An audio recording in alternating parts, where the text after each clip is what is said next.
Le diocèse de Québec accueille le grand reliquaire de Sainte-Thérèse dans le cadre des fêtes du 400e. Sa deuxième visite au Canada sera un événement exceptionnel. J'aimerais que vous nous expliquiez dans un premier temps pourquoi vous avez voulu faire revenir Thérèse au Canada. Eh bien, dès l'année 2005, on regardait l'année 2008 qui s'en venait, où on soulignait le 400e de la ville de Québec. Et à ce moment-là, du côté religieux, on s'est dit ce serait bon de souligner des figures marquantes, exemples qui ont marqué l'histoire du Québec, de la ville de Québec, que ce soit Monseigneur de Laval, que ce soit Marie de l'Incarnation, que ce soit Catherine Saint-Augustin. Et de fil en aiguille, dans les discussions, on s'est dit, bon, une autre figure importante qui a marqué notre histoire de la ville de Québec et du diocèse de Québec dans les années 1900, c'est Sainte Thérèse de l'Enfant Jésus. À ce moment-là, le reliquaire de Sainte Thérèse de l'Enfant Jésus était déjà venu en 2001 à travers le Canada. Et là, on s'est dit, peut-être ce serait un motif qui fait que Sainte Thérèse pourrait revenir dans le diocèse de Québec en 2008.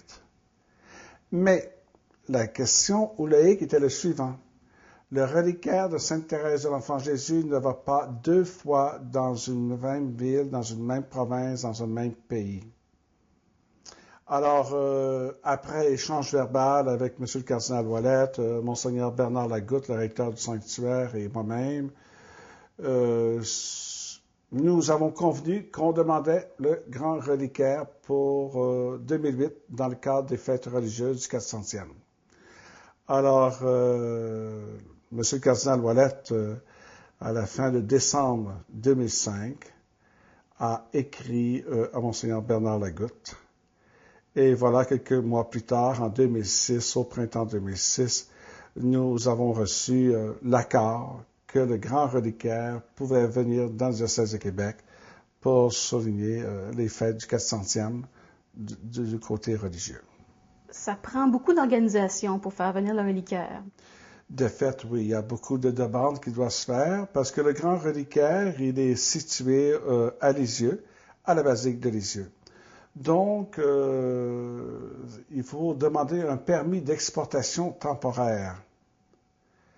Alors, c'est un peu comme, j'aime pas trop employer l'expression, mais quand tu as des œuvres d'art, quelque chose de particulier qui sont situées à tel endroit, ça prend un permis d'exportation. Alors, nous avons fait la demande de ce permis d'exportation temporaire de la période X à la période X et c'était accepté.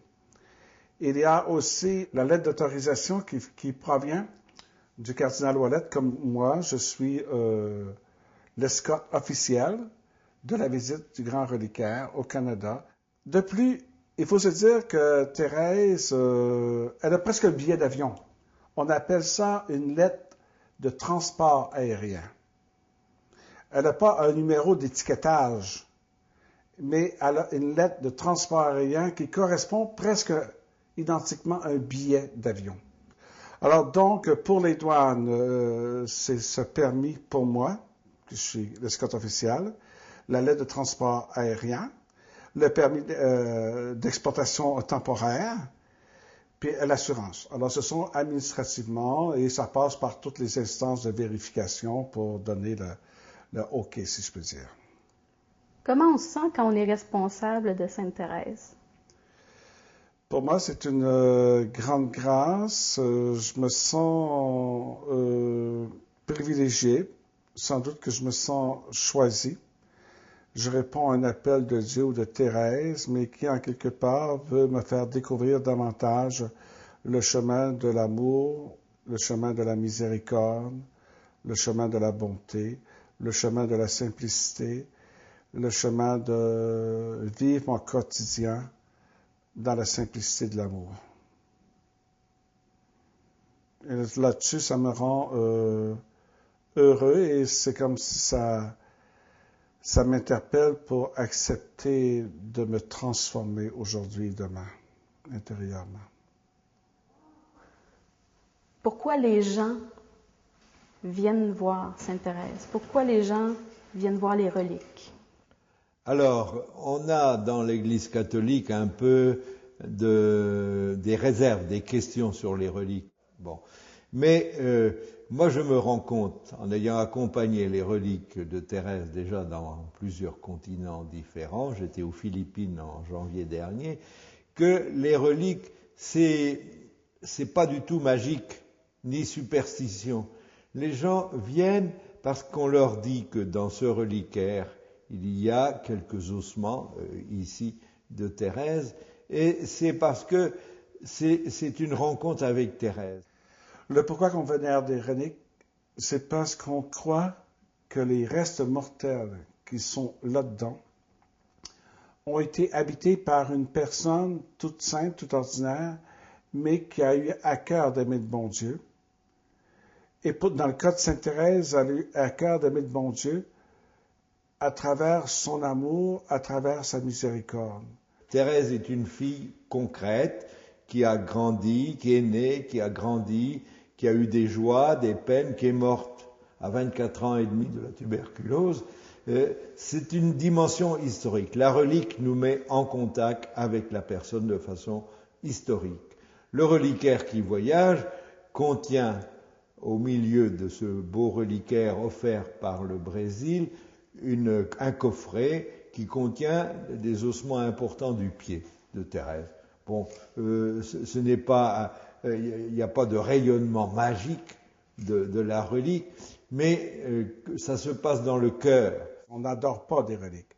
On les vénère dans le sens que je pose la main là-dessus et que dans mon cœur, je dis, bon, Sainte Thérèse, tu sais, je vis telle ou telle chose, telle inquiétude, tel problème, telle situation. Est-ce que tu pourrais pas intercéder auprès du bon Dieu pour me donner la force de passer à travers ce que je vis? Demande au bon Dieu de me donner les grâces nécessaires pour passer à travers ce qui est difficile pour moi. Et c'est comme ça que les gens se présentent, poser la main. D'autres vont allumer justement un lampion, parce que allumer un lampion, ça signifie que c'est la demande ou l'intention que je porte, elle va rester présente pendant 6 ou 7 jours. D'autres vont écrire un petit bout de papier, tout simplement. Voilà. On vient porter quelque chose de notre cœur à elle, pour le bon Dieu. Elle a visité le Canada déjà en 2001. Elle a fait plus de 20 000 kilomètres, traversé la majorité des diocèses du Canada. Quel fruit vous pensez qu'elle a laissé lors de son dernier passage et qu'est-ce que vous pensez apporter de plus par ce nouveau passage au Québec et à Terre-Neuve? Enfin, moi, c'est l'année d'après que je suis devenu recteur ici. On m'a fait un récit enthousiaste du voyage de Thérèse au Canada. Et un récit surprenant qui allait bien au-delà de ce qu'on pouvait penser. On a été éthérés. Alors, Thérèse n'est pas une pochette surprise, mais quand même, elle a bouleversé, et pas dans le spectaculaire, mais dans les cœurs. Et en accompagnant le caisson, la relique, vous allez aussi vivre, vous allez voir à travers les yeux des gens qui viennent voir Thérèse, toutes les transformations aussi. De fait, je viens de vivre quelque chose un peu d'extraordinaire, tant à l'aéroport de Paris qu'à l'aéroport de Montréal. Et quand on dit que la présence de Thérèse n'est pas inaperçue là où elle passe, ben, j'avoue que j'ai eu une preuve tangible, presque visible. Sainte Thérèse écrivait avant sa mort, quelques mois avant sa mort, « Je passerai mon ciel à faire du bien sur la terre ». Oui, je passerai mon ciel à faire du bien sur la terre, mais ça veut dire quoi? De quelle façon? Mais là, j'ai constaté dans des entrepôts à Charles de Gaulle et à Montréal qu'elle a fait du bien au personnel qui travaillait. C'est comme si la vie s'arrêtait un peu, on prenait un soin particulier de faire l'emballage et Thérèse a été sur une palette, elle n'avait même pas d'autres colis, il y avait uniquement, et c'était pas le colis numéro 2 ou numéro 5, on l'a identifié comme étant Sainte Thérèse. Et lorsqu'on est arrivé ici à Montréal, il y avait peut-être une quinzaine de personnes dans l'entrepôt, hommes et femmes, qui se prend un peu des personnes un peu musclées parce qu'ils lèvent des colis à gauche et à droite. Voilà que lorsqu'on a levé le caisson pour voir le grand reliquaire, il y a comme eu un silence, tout s'est arrêté. il regardait de près ou de loin le grand reliquaire. On a eu l'impression que c'était comme si dans l'entrepôt se construisait une église invisible. Il y avait un respect, la vie s'est arrêtée, et petit à petit, les gens sont venus pour déposer la main sur le grand reliquaire. Et là, l'un ou l'autre, ils venaient. L'un ou l'autre demandait, mais qu'est-ce que je dis? J'ai dit, portez une intention à Sainte Thérèse. Elle va intercéder auprès du bon Dieu pour que vous l'ayez. Et voilà que les gens venaient. Et ce qui m'a surpris, toutes ces personnes sont venues et il y avait un signe commun qui nous ralliait. Il y avait vraiment un signe commun, c'est le signe de la croix. Tout le monde a fait son signe de croix. Peut-être de façon un peu gauche, mais il y en a qui n'étaient pas habitués. L'autre, ils ont pris le temps. Mais tout le monde a fait son signe de croix. Puis qu'est-ce que Sainte Thérèse? Combien de temps qu'elle a passé devant la croix pour admirer son Jésus d'amour? Je ne sais pas la pratique de ces gens, mais comment se fait-il que la croix nous réunit? Alors là-dessus, Thérèse, elle fait sentir sa présence là où elle passe, et elle apporte un bien. Oui, je passerai mon ciel à faire du bien sur la terre. Thérèse va passer ici à votre sanctuaire. Est-ce que vous avez une invitation à lancer aux gens? Notre société aujourd'hui vit beaucoup de deuil. Deuil de séparation. Deuil de séparation non seulement conjoint-conjointe, mais entre parents et enfants.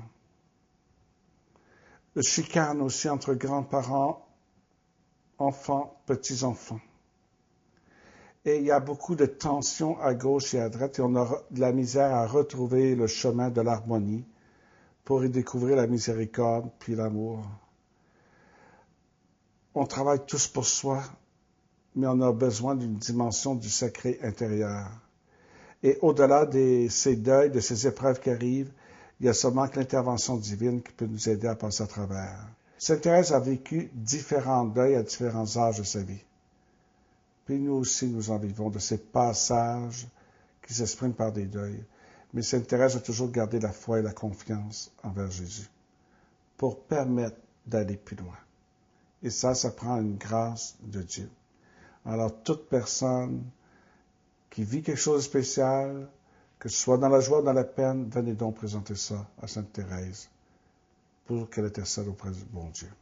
Pendant la neuvaine, du 23 septembre au 1er octobre 2008.